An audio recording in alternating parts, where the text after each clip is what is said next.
But there's another group that engages in identity politics that I want to talk about now. And it's the battle between the identity politics of the left and the identity politics of the so-called alt-right that is really making the country a significantly worse place, and it needs to stop now because it is utter and complete horrible bullshit.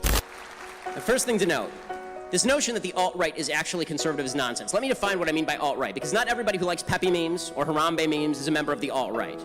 Okay, not everybody that the left says is alt-right is actually alt-right. I mean, the left calls me alt-right, which is patently insane.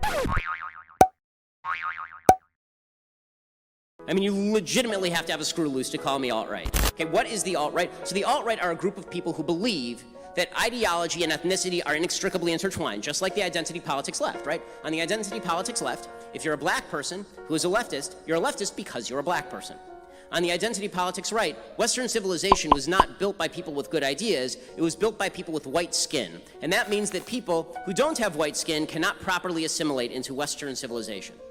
This has no grounding in reality. But according to the alt-right, because ideology and race are inextricably intertwined, they must have a white identity politics all their own. If there's a group of people who are fighting for the group identity politics of blacks, or of women, or of gays and lesbians, then there has to be a white group that fights back on behalf of the white race.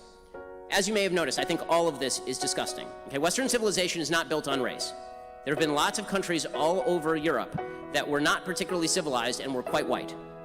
They have freedom, personal responsibility, separation of powers, God-given rights protected by a government elected with the consent of the government. These are the values of Western civilization.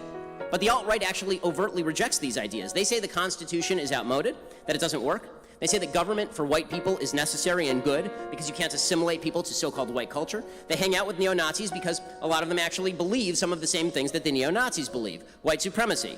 Now, let's be straight about this. This is like 10,000 people across the country. Okay, this is not 1 million people. This is not 10 million people. This is not 63 million people. It's not 200 million deplorables.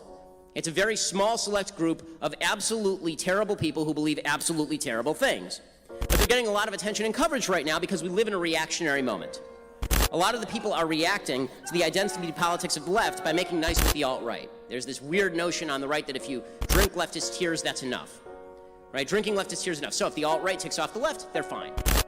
Okay, it's disgusting. It's disgusting. I have no other word for it. Okay, you actually have to stand. It is not enough to stand against bad ideologies. You must also stand for a good ideology. You must stand for a good philosophy. Okay, you cannot stand with bad people just because you think those bad people make your enemies cry. The enemy of your enemy in a country where we're all supposed to be friends is not only bad strategy, it destroys the country wholesale.